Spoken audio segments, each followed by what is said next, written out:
It's pretty interesting because I feel like Ritu and I had polar opposite reactions to anxious thoughts, like socially anxious thoughts. So I'll paint a bit of a picture of like how I used to view social situations. And then I do have an example that came to mind about the first time I noticed a shift in how I viewed social situations. So I was definitely the type of person who every single week I strive to have a very busy schedule. All of these social situations, all these gatherings, I was very focused on kind of being the center of attention in a way. I would kind of come into these parties and these gatherings and whatever with basically like a checklist of things that I wanted to happen to be able to have a quote unquote good night. And a lot of these things in my head, I was kind of relying on other people to kind of give me validation, kind of similar to what Ritu was saying, where like, will people think I'm funny? I was kind of like going to parties to get validation that I was funny or interesting or cool or that people wanted to spend time with me or whatever. And so I started getting like really worked up in my head all the time about what parties are happening. Am I being invited to them? Who's hosting these parties? If I'm not invited to something, like what's wrong with me? And then just kind of saying yes to everything, filling up my schedule, really shutting down if there was a party that didn't go the way I wanted it to go, quote unquote. Maybe I didn't talk to as many people as I wanted to or whatever. So there was a lot of nervous, anxious, relying on people to feel better about myself and kind of doing that through social situations and how many things I get invited to. Definitely a long process in therapy. I think the situation that I'm thinking of where I shifted happened like definitely over a year into counseling. And there's a lot of other stuff that kind of went into how I was able to shift. But it was like, I think a few semesters ago, right before my final exams. I had my final on Wednesday, and it was Tuesday night. And one of my friends called me, and they were like, we're going to trivia tonight. Do you want to come? And from a lower level of mental health, before I really got to understand social anxiety and learn more about it, my thoughts would have been, oh my gosh, if I don't go to this trivia thing, like, I'm behind on socializing with my friends. They're all going to have this awesome, I think it's like FOMO is kind of the word that's thrown around a lot there, fear of missing out. They're going to have this crazy, awesome social event that I'm not going to be there for. I was also thinking, I love trivia. I love hanging out with my friends. We're going to have a lot of fun, whatever. And so I had like those thoughts in my head. But then I kind of grounded myself and I realized I have a final exam tomorrow. I have class that I signed up for and I'm responsible for. Like I have this obligation to do tomorrow. And so it was kind of like a cool moment where I was more willing to just like let go of all those anxious thoughts, just like let go of all of the weight I was putting on this social event and accept the fact that I had a responsibility. And it made a lot more sense to just go home, study for my exam, get enough sleep, and be prepared tomorrow instead of going out with my friends, drinking, staying out late, and then not preparing at all for my final the next day. And so that was a cool shift where it was like a lot of just, in the past I was so used to like following with all these thoughts in my head, just going along with all the thoughts about going to a social situation and putting a lot of importance on it. But this time I was just like, I have a priority, I have a responsibility, I have school. So I'm making the right decision, quote unquote. So there's a couple of points here with what you both discussed. Briefly, one point is inside, you were both initially experiencing this nervous feeling, this anxious feeling, this jittery kind of feeling inside with these insecure thoughts in your head, like, am I going to be liked? Am I going to be funny? Am I saying the right things? Like, what are other people going to think about me? But yet, how you approached it, the behaviors that actually originated from that state of mind, from that feeling, from those thoughts, were totally opposite. Your behaviors, Ellie, were to socialize more. And some people might have called that being an extrovert. But for you, it was a coping mechanism, like a survival thing to survive all of these anxious thoughts. Like it was something that metaphorically kept your head above water instead of you metaphorically, psychologically drowning. And for Ritu, it was more withdrawing. It was more getting quiet. It was more being in the background.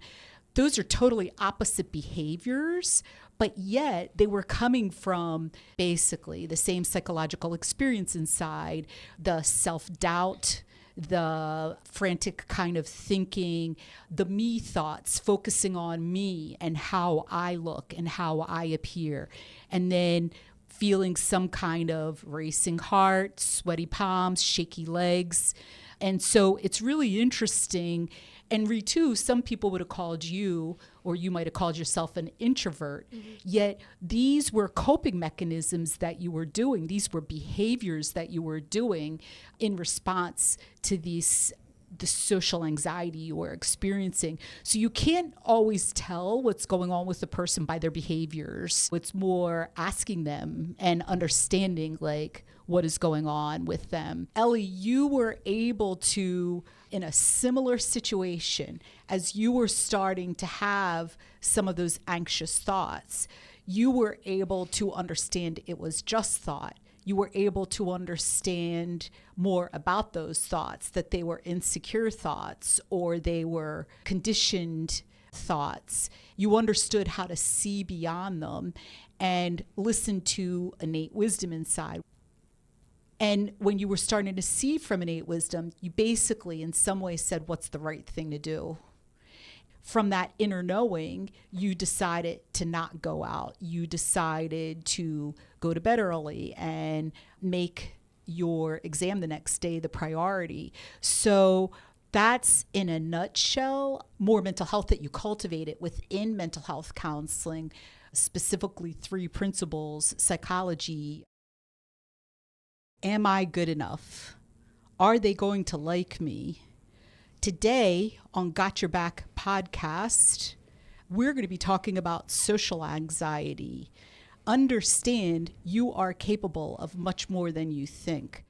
Hi, I'm your host, Faith Escudero, licensed mental health counselor, school psychologist, special education teacher, and elementary education teacher.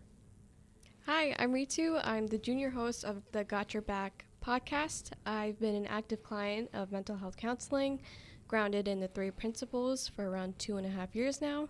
I just graduated from Northeastern University with a Bachelor's of Science in Computer Science, and I was part of a 5-year program. I'm your other junior co-host, Ellie. I've been in the 3 principles counseling for about 2 years now. I'm finishing up my 5th year of my degree at Northeastern University in computer engineering and computer science. Today, we're going to take a deeper dive of looking at social anxiety. And this is actually part 3 of our Intro to Anxiety series. What we're going to do is look behind the scenes. What is going on when experiencing social anxiety? We're also going to get into simple how-to steps, applying the leading edge knowledge we'll be talking about today to navigate more consciously when experiencing social anxiety. The hosts will be talking about their experiences of social anxiety, and then with mental health counseling in 3 principles psychology, how that has changed their experience, if at all, regarding social anxiety. So let's dive in. Thoughts that are typically experienced inside when experiencing social anxiety is, am I good enough? Are they going to like me? It's a lot of thinking about what other people are thinking about yourself when you're out to an event or anywhere, basically. Yeah, I can give an example. Sometimes when I would go to parties with friends, I would kind of just sit in the back corner of the party. I really would have a lot of trouble interacting with people.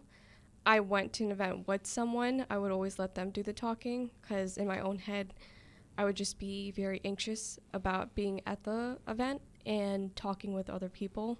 I knew I was feeling anxious because my palms were very sweaty, my heart was racing, and my legs and like the rest of my body was shaking. It just felt like I wasn't on steady ground. And some of the thoughts that I was having was like, I don't even know how to make small talk. Like, I don't know how to talk to someone. on a deeper level. I don't know what type of conversation to make. And it kind of made me feel like I was a ghost at this party. I didn't really feel like a whole person when I was there. So I feel like I would have thoughts of like, am I good enough to even be here? I just feel like I was disassociating when I was at that party then. I would feel this like multiple times at different parties then. So it was an ongoing internal experience for you when you would go to social events. Yeah. Mm-hmm. So since being in mental health counseling for the last 2.5 years, particularly mental health counseling and 3 principles psychology, can you talk about a time where you were at a social event where you had a totally different experience? Mm-hmm. And why was that? Just like how I present myself at social events are very different in just the thinking that I'm doing. There's this one time where I went to a networking event, and I don't think I would have ever gone to one before learning the 3 principles. When I went to this event, I was like, it's just a new thing for me to try out. It's going to be a very different experience from any other past experiences that I've had. So I feel like going into that event with a fresh, clear state of mind really helped me to prime myself for the event. And then when I was talking to people, I wasn't really focused on the words that were coming out. I was just like letting them come out. And I felt really grounded within myself because I feel like I had learned with the 3 principles that I'm the only one that knows the facts about myself. The people that I'm talking to, they're kind of on the outside. They don't really know who I am as a person.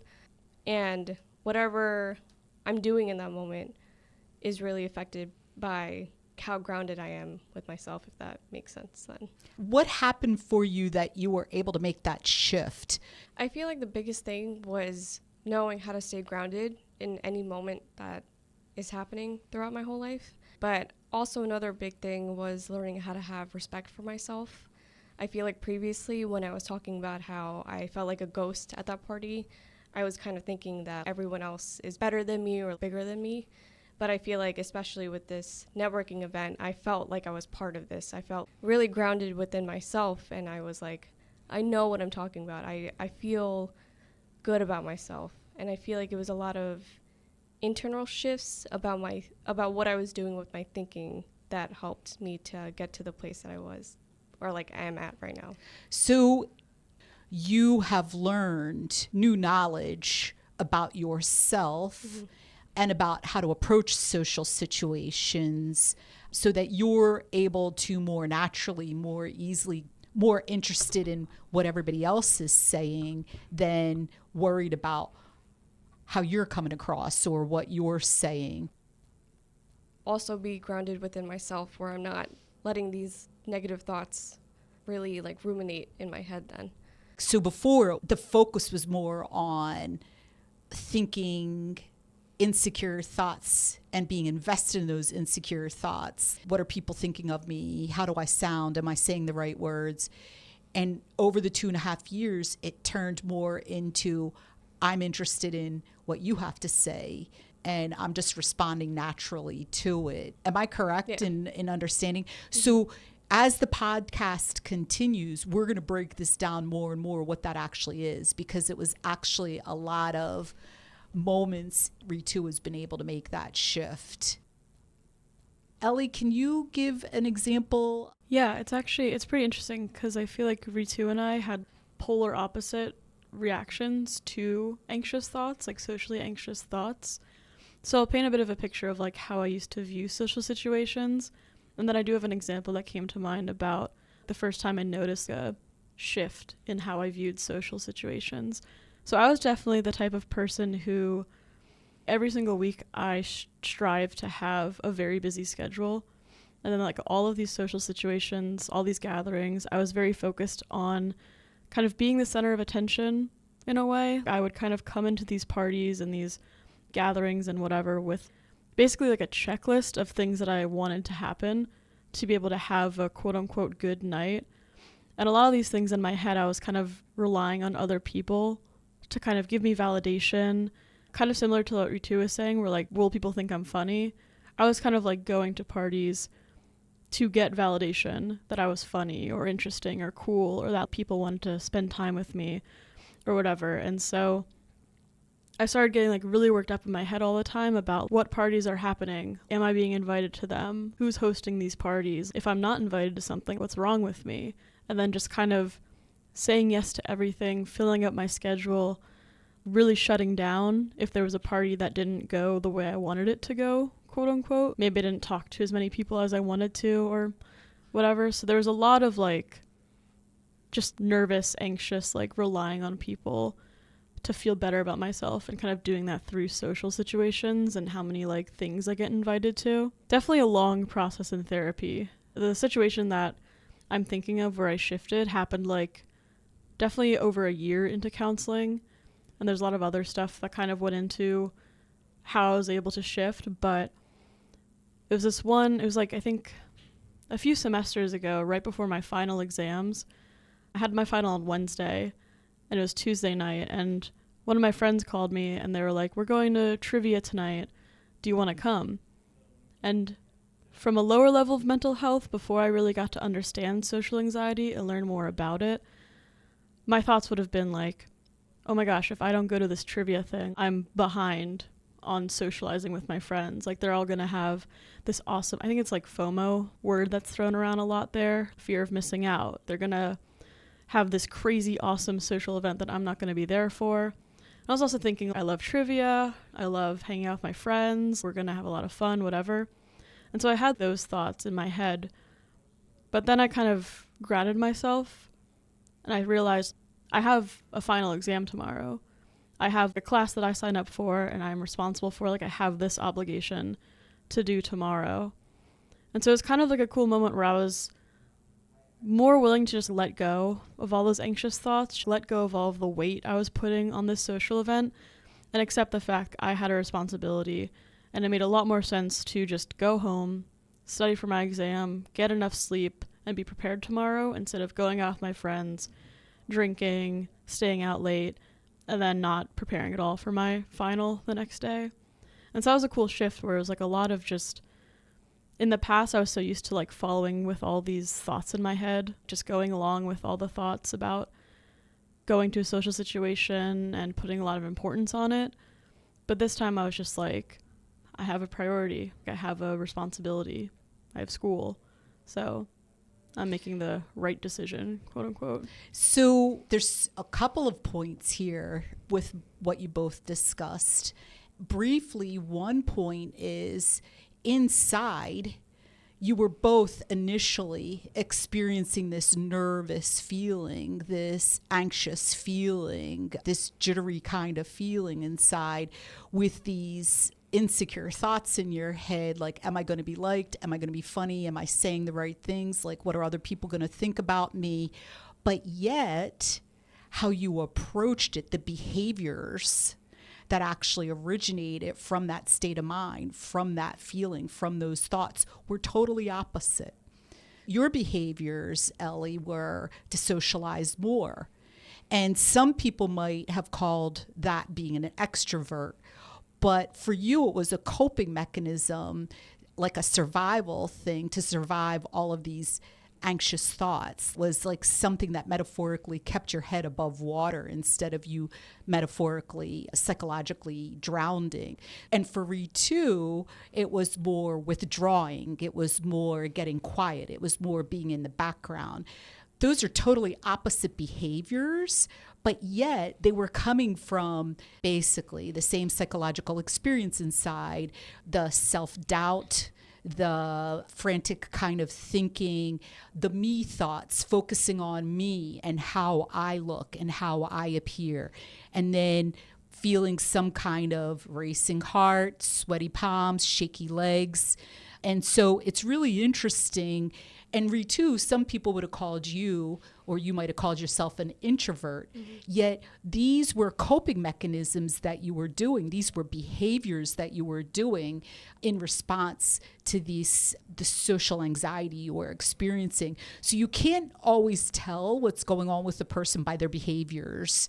It's more asking them and understanding what is going on with them. Ellie, you were able to, in a similar situation, as you were starting to have some of those anxious thoughts, you were able to understand it was just thought. you were able to understand more about those thoughts, that they were insecure thoughts or they were conditioned thoughts. You understood how to see beyond them and listen to innate wisdom inside. And when you were starting to see from innate wisdom, you basically in some way said, what's the right thing to do? From that inner knowing, you decided to not go out. You decided to go to bed early and make your exam the next day the priority. So that's in a nutshell more mental health that you cultivated within mental health counseling, specifically 3 principles, psychology, able to understand more that these are just thoughts in my head. You were able to discern and understand them more, and you were able to see beyond those. I was speaking to a person earlier today, and she would call it feeding the good wolf versus feeding the bad wolf. And you were, because you experienced new levels of mental health, new levels of consciousness from the work you did in mental health counseling, you were feeding the metaphorical good wolf, innate wisdom inside, doing the right thing, making conscious decisions, versus in the past feeding the bad wolf, which would be all the anxious thinking that you would experience. Yeah. I also felt like, just to go into like the results also, like when I do choose to go to social situations now, I feel like it comes from a much more grounded place or from innate wisdom, and so it's a lot easier for me to kind of enjoy those moments and kind of enjoy those moments with my friends more and be more present for them, because I'm not going to it to get something out of the experience or like to fulfill a quota or a list of whatever I had made up in my head. I'm just actually just enjoying being there and connecting with my friends and just like doing it when I'm also just mentally clear and physically feeling well. So it's just a lot more enjoyable, I feel. One of the things we're going to talk about with thought, we're going to dig into thought, because the more we understand the power in thought inside and how it works, which is an important aspect of 3 principles psychology. Basically, when I'm saying 3 principles psychology, I'm talking about the original operating system, and that operating system is actually inside human beings. And just like inside a mobile phone or a computer, that operating system is all made of power. It's intangible, it's invisible. It's the same thing inside of human beings, only it's nature created this operating system and designed this operating system. And that's the whole idea of the science of psychology, is understanding at greater and greater levels, what did nature create? How did nature design it? And it's 3 powers: mind, consciousness, and thought. Right now, we're just going to talk about the 3rd power called thought. When a human being thinks, they are using that power called thought. And depending on how they're using it, we can use the analogy again. They're either feeding the good wolf inside or the bad wolf inside. The more we understand how that power works, how nature designed it, we can use it in really proactive, healthy, conscious ways. The less we understand that power inside, we can really get lost in what we're creating with that power. So, for example, we're using the power thought to create the thought, am I good enough? That is an example of using the power thought and creating something with it. Now, when there is an anxious, insecure feeling that accompanies that idea in our head, well, that's a self-doubt thought. That's a worried thought. And the feeling is actually telling you that thought is a subjective level of understanding. It's an opinion. It's a belief. Sometimes we're making up thoughts. They can be so out of the realm of reality-based. They can be called delusions. Sometimes you've heard people maybe talk about hallucination. These are thoughts. These are ways of using the power thought that are so outside of reality-based. the thing is this power thought we're using, it's like a magical paintbrush inside.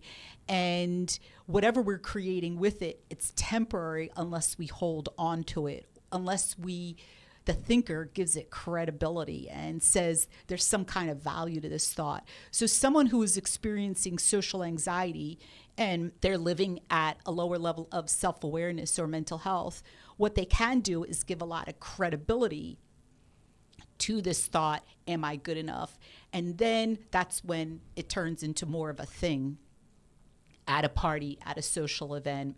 It's being lost in what we're creating with this power called thought.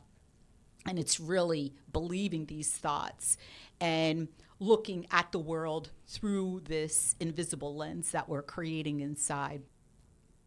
An example of when Ellie was using the power thought in a more proactive way is when she started investing her focus into what is the right thing to do in regard to being invited out to trivia the night before an exam. And I think you said a final exam. Yeah.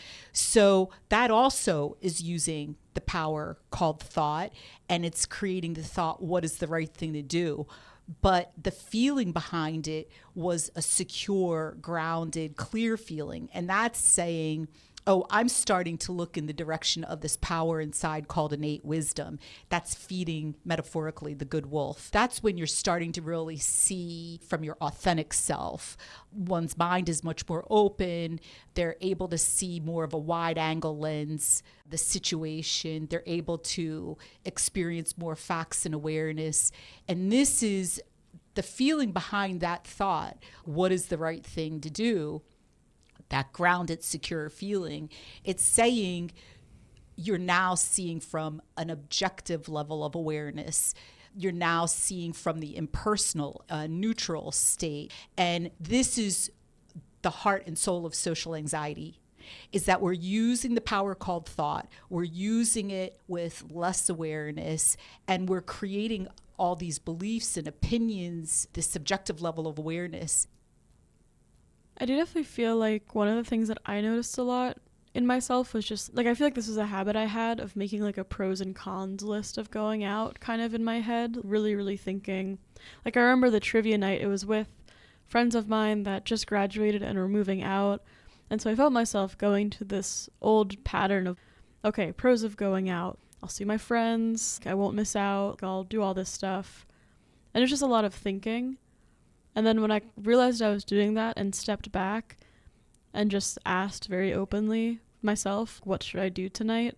It was just very simple. It was like, I have an exam. This is an exam for the class that I'm taking and have a responsibility to take. It makes sense to just do what I need to do to focus on that exam. Like, it was just a lot easier than, like, trying to rationalize it or, like, make all these reasons and arguments why I should go out or why I shouldn't. It was just very simple. Excellent, excellent point, Ellie. So the way you got in the conditioned habit of making a decision is that pros and cons list, that is a lot of thinking. And that's actually a lot of subjective thinking, the pros and the cons list. But when you listened inside and you started seeing all the active thinking where you were doing and that busy-minded thinking, which typically comes with an insecure feeling or even that busy feeling, somehow your awareness grew in that moment. And you even said it, you had a realization, and that's a leap of consciousness. That's actually coming from innate wisdom inside, that realization. And it occurred to you, that leap of awareness, just simplify it and just ask what's the right thing to do. And that is using the power thought in a much more skillful way, a much more conscious way. And now you're just, basically you have a curious state of mind. You're allowing your mind to be very open. You've kind of put that paintbrush down, the power called thought. And the answer is coming to you from innate wisdom. You're just seeing it. Oh, this is the right thing to do. And that's spot on. That's an objective level of understanding. You saw it. It came through from innate wisdom. So this is one example of using the operating system more consciously inside. So it's really understanding what you have inside, how it works, and how to use it more consciously.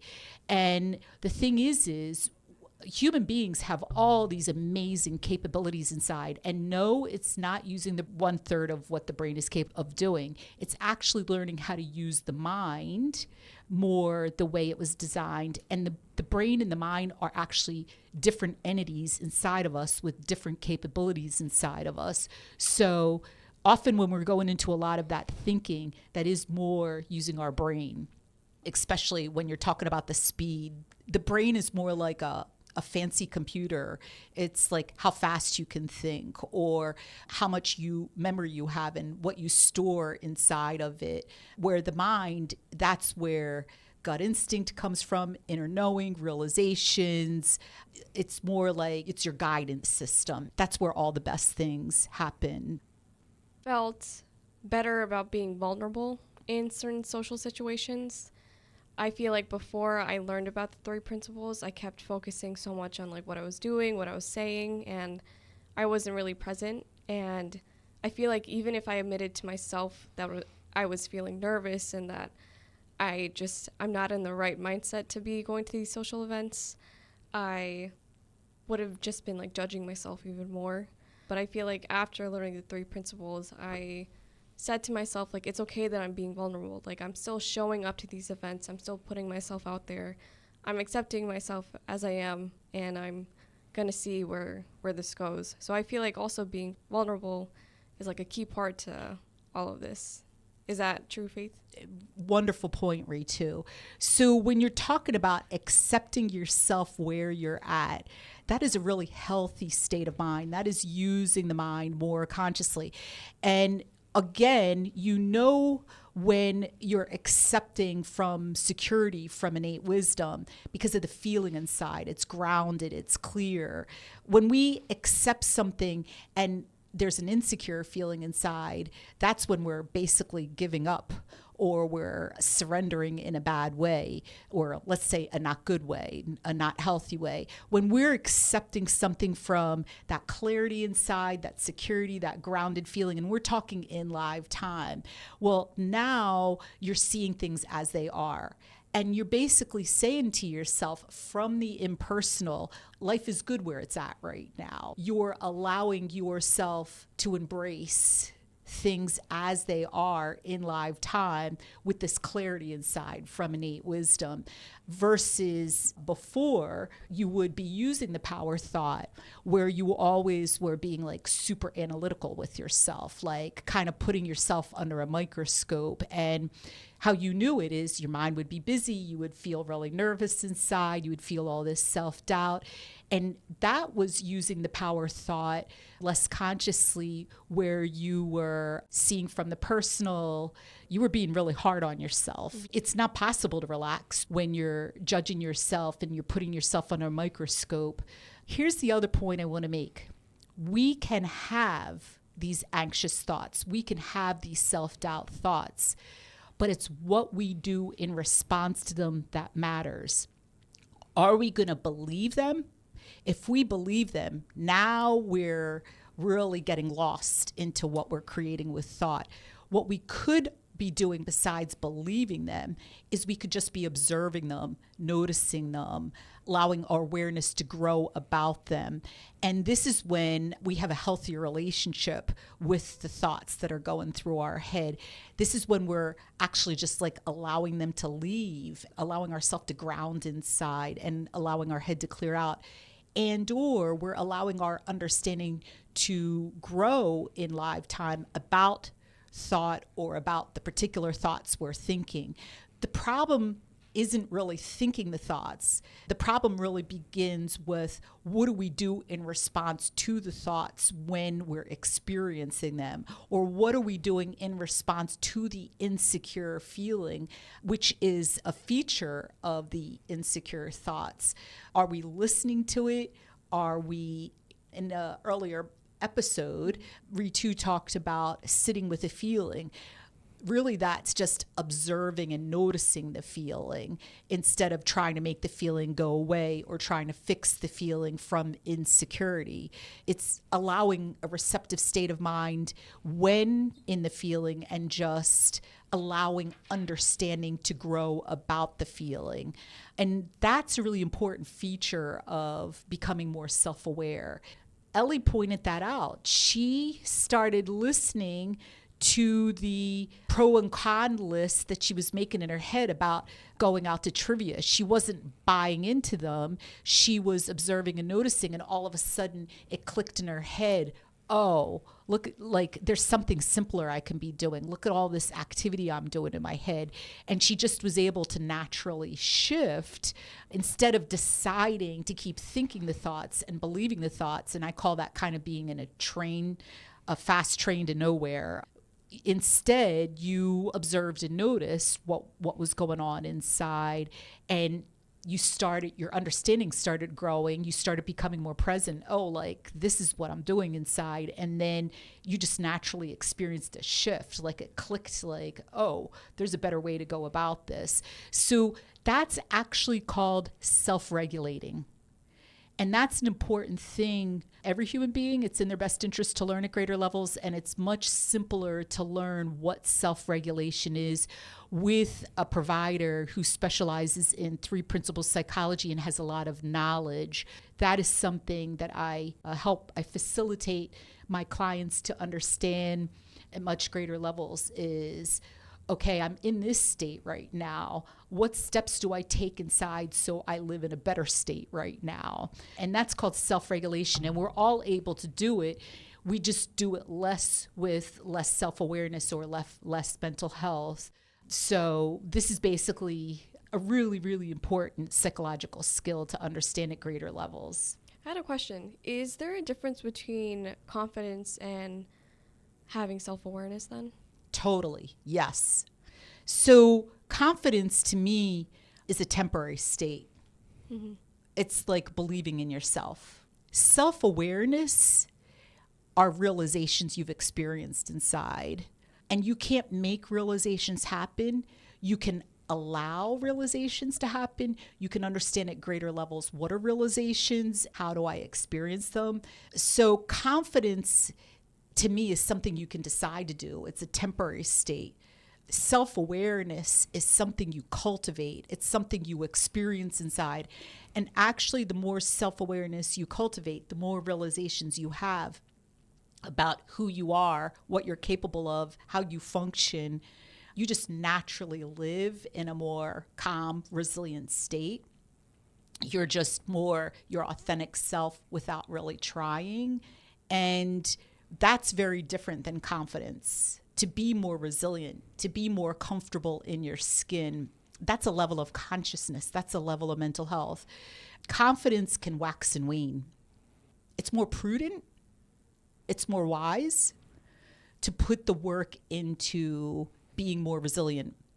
And really what it is you're becoming more mentally fit. You know how a lot of people put work into becoming physically fit? Mm-hmm. So the more conscious effort to become more mentally fit, that's cultivating new levels of consciousness, new levels of mental health. And that is a particular way of using your mind. And it's a series of realizations over time about different things about yourself or life, psychological knowledge. And that's actually when you experience that, if you have experienced trauma, you're healing the trauma at the source. People will talk about being triggered. The thing is, it's wonderful to know when you're being triggered, but then to take the steps inside using your operating system consciously to heal what's ever at the source of that trigger, you're going to be triggered less. You're going to be more comfortable in your skin. That's very different than confidence. So an important part of reducing social anxiety consciously in a sustainable way, resolving it, part of that is understanding connection more. What is connection? How to connect? And we're talking about the foundation of connection. So Connection is actually the opposite of being anxious or social anxiety. So someone who's experiencing a lot of social anxiety, it's just in live time, it's going to be tough for them to connect because they're two opposite ways of using the operating system inside. So connection is you are putting down the power thought. You're doing a lot more listening, and we're going to actually do an exercise to practice that. When I'm talking about listening, yes, we will use our biological equipment to listen, but I'm talking about a different kind of listening called psychological listening. And psychological listening is when we put down our power called thought. We're just allowing a receptive state of mind. We're just observing and noticing. And that is a capability we're able to do naturally, but it's understanding it at greater levels, what it is that we're able to do it, and then experiencing realizations about it. A person is just able to more naturally, more simply, logically listen in live time. So the bottom line is there's live time, there's the now. And in the now, you basically have two choices. I'm going to the prime level here, the very basic level. You basically have two choices inside in live time, and that is either to think, that's picking up your power called thought and starting to make up stuff with it, or that is to psychologically listen, to observe and notice, to leave that power thought metaphorically on the table, or we're calling it a magical paintbrush, leaving it in the cup, where all the paintbrushes are stored. That's merely observing and noticing it. That's being present. That's allowing one's awareness to grow. And that's more where we can start to connect with people. When we get really curious what they're saying, or we're much more present, our head's more clear, that's where connection originates from innate wisdom inside. It's a feeling, it's a state of mind, it's a way of being. And it's when we put that paintbrush down that we are able to observe and notice, be more vulnerable from a secure place inside, and just really be interested in what the other person is saying or doing. And we're much more selfless. We're seeing more from the impersonal. So we're going to get more into connection. That's like a basic outline of connection. The question is how do we shift in live time from a socially anxious state to a more resilient state where we're able to connect? I feel like it makes sense. I think we could bring up Ellie's example about how I think you said you had a final exam, and you decided to go from an insecure lens to a secure lens. Mm-hmm. Right. So what Ellie and Ritu have been learning over the last 2 years, and that's spending time understanding it, spending time applying it in live time outside of counseling, and then also having realizations about it where that's new levels of consciousness, new levels of understanding, and it just becomes more natural to do, is when anxious thoughts come, it's to first pause inside. And the second thing is to start observing and noticing either the thoughts or the psychological feeling, or to start noticing and observing what the other person is saying or what is going on in live time, whatever the priority it is. And then that's allowing the anxious thoughts to leave. It's allowing one's head to clear out. It's putting that paintbrush down and letting the head clear out. It's allowing oneself to go in a grounded state, a resilient state. And then from that place, like, your mind is much more receptive. You're just in a much healthier state. You can actually feel it, that you go from this insecure feeling, and throughout the moments that you're doing it, you actually go to a more secure, grounded feeling. You're going from a personal lens, looking at the outside from a personal lens, to an impersonal lens. So we're all able to do self-regulation. It's understanding more what it is, how to do it, why to do it. Do you want to give an example, another example, a different example of when you self-regulate it and in a social situation? Yeah, I mean, recently I was out with some friends and we're out for a while and it was nice. It was definitely a situation where I feel like I made the decision to go out a lot more consciously. So started off fun. Then kind of in the middle of it, I started experiencing a bit of tiredness. I was just feeling like my mood was getting lower. I stopped kind of being as involved in the conversations and stuff. And so I think in the past, if that happened to me, I think I would kind of either get really anxious about how people were thinking about me. I would think like, oh my gosh, like, do they think I hate them, or like I don't want to be here? Or I'd even get frustrated, like, why am I so tired? Like, what's going on? And like force myself to be participating as much, even if I wasn't mentally all the way there. But this time I was just more in tune of how I was feeling. I was like, I feel like I just need a minute to sit back and just enjoy the conversation. Just kind of listen in, take in where I am, and then rejoin if and whenever I feel ready to. So it's just like a much simpler, easier process. And I feel like it's also like I wasn't like putting it on my friends to help me make me feel better or to like notice how I was feeling. It was like entirely inside of me where I was just like stepping back, enjoying, letting them all talk to each other. And it was a very low stress, low pressure, low everything kind of situation. That's a great example.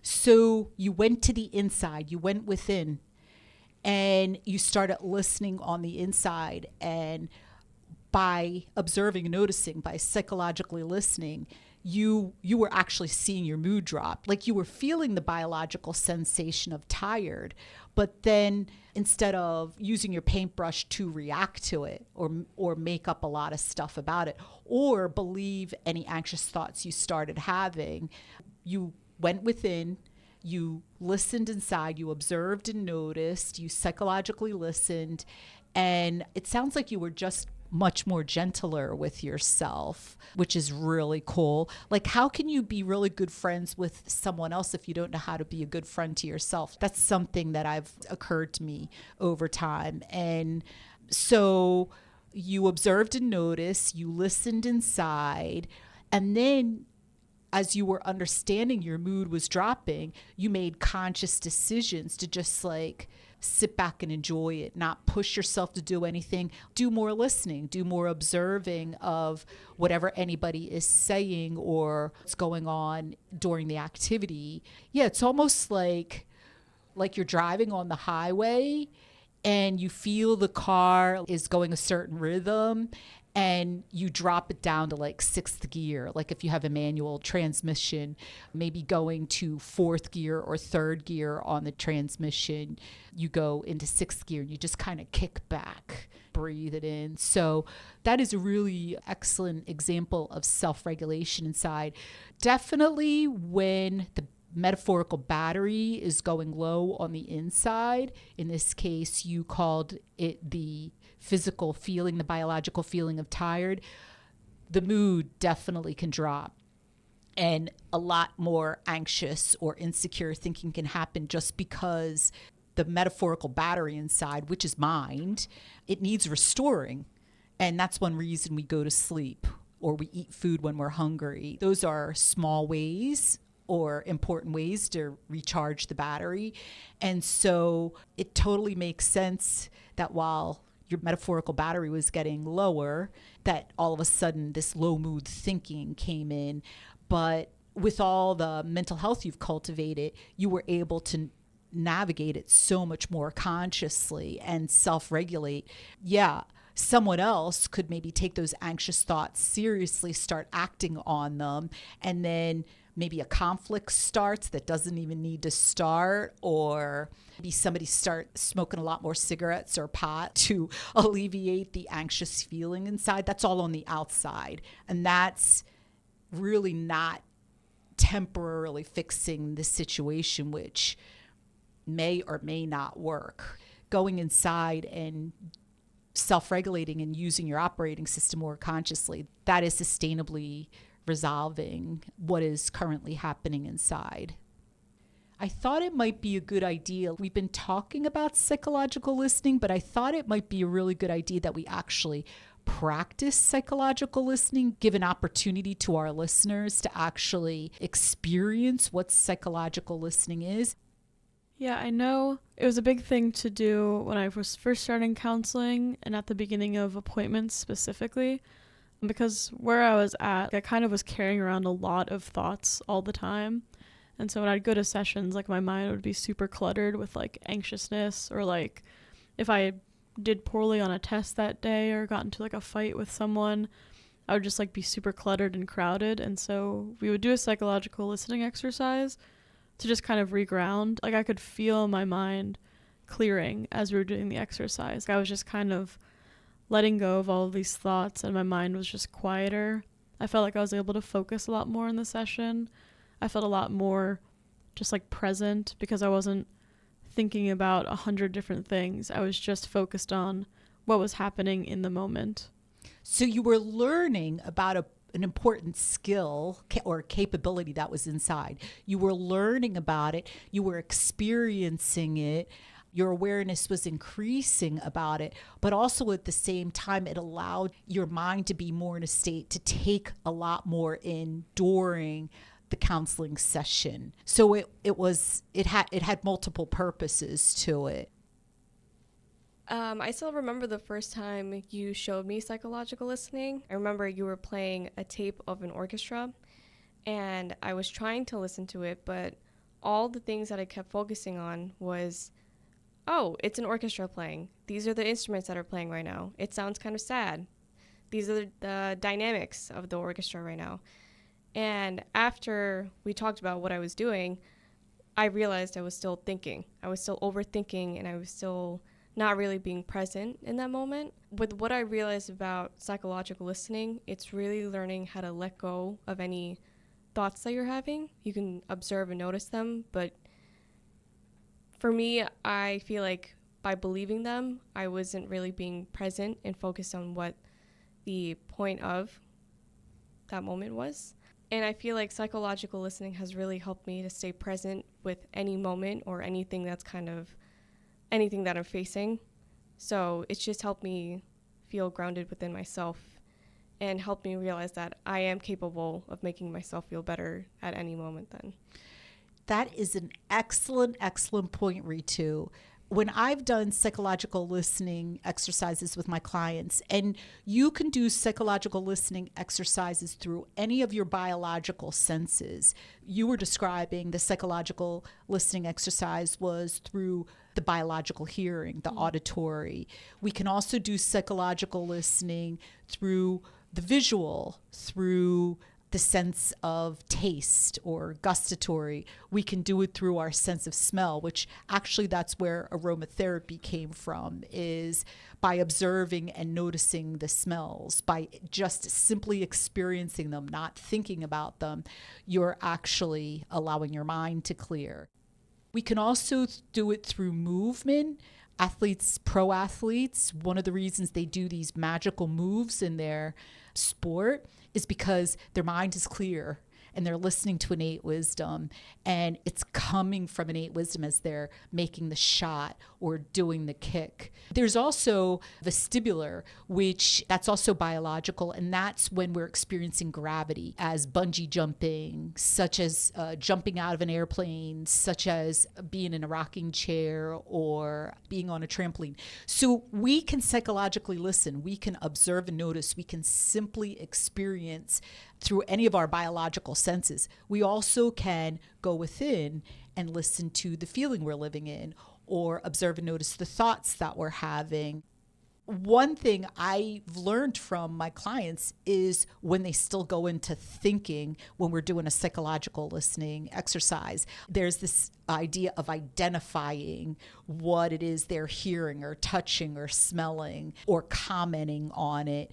And it's fine that you did that. The beautiful thing was you experienced more self-awareness that you were doing it, or when you were doing it. And I'm talking about thinking versus psychological listening. So that is an example of greater self-awareness, greater mental health, is that you caught on, you realized, your awareness grew. Oh, I'm thinking right now when, and that's very different than psychological listening. So it's less about being perfect. It's not about doing it a particular way. It's more about understanding. That's really cultivating more self-awareness, is understanding the difference. So really, psychological listening, it's a state of no thought or no thinking, and it's simpler than we think. It's a choice, number one. It's a conscious choice to actually do it in live time. It's just allowing yourself to experience whatever is going on as is. And that's a neutral state of mind. That's an impersonal state of mind. And honestly, that's one reason people do breathing exercises, or they do what they refer to as meditation exercises. I've heard people talk about doing some tapping practice while they're tapping a part of their body. They're observing and noticing what they're tapping. So there can be all these different activities that people do to actually clear their mind, but it's really more understanding what are you doing inside that your mind is clearing. And that's really what mental health counseling and 3 principles psychology allows you to become aware of, is what's going on behind the scenes. Why am I feeling better when I'm meditating? What am I doing when I'm meditating? And so that's really understanding your operating system and using it the way nature designed it. So one of the things it is in people's best interest is to get better and better at psychological listening through biological hearing, because a lot of conversation happens through biological hearing. So to be able to observe and notice, to just experience, just to receive what another person is saying, that is where the connection in live time with the other person, whether they're your boss, whether they're your child, boyfriend or your girlfriend or your spouse, that's in those moments, that's where the connection just really grows. And it's totally the opposite of thinking anxious thoughts like, do people like me? Am I good enough? I'm going to be playing different sounds. And all you're going to be doing is just observing and noticing the sounds. That's all you're going to do. You're just going to allow yourself to experience the sounds as is. All right, so here we go. Observe and notice.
too. Ellie, do you feel any different inside right now than before the exercise?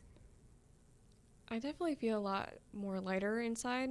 I don't feel so much like tension in my chest, and like I feel like I noticed parts of myself that were feeling tense before, and now I feel a lot more like grounded within myself then. Yeah. Ellie, do you feel any different at all? Yeah, I definitely feel a lot quieter inside.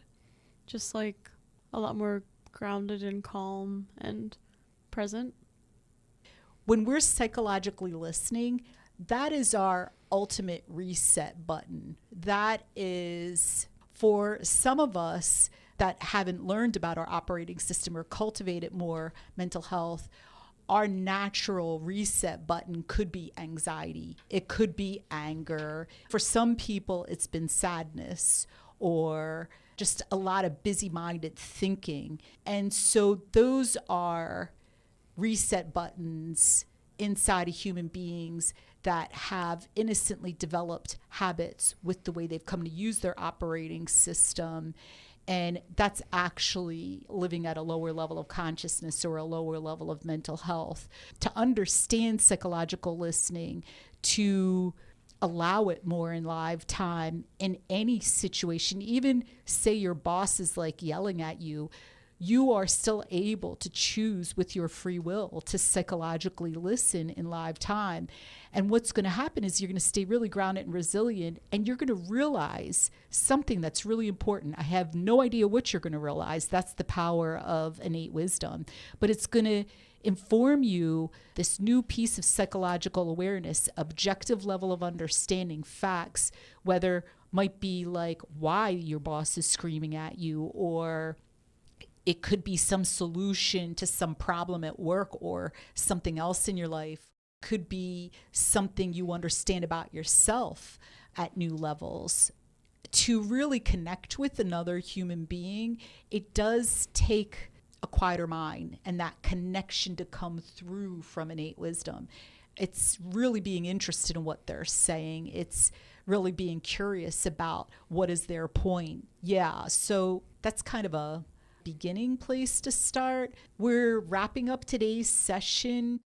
Today, we did a bit of a deeper dive into social anxiety. It's part 3 of our anxiety series here at Got Your Back podcast. And in the next podcast, we're going to be talking more at a deeper level about connection, about coping mechanisms, other aspects to social anxiety. I'm Faith Escudero, your host at Got Your Back podcast. I'm Ellie, your junior co-host. And I'm Ritu, your other junior co-host. It's in your best interest to come back and join us for our next session so you can keep understanding how and why to cultivate more mental health inside. Until then,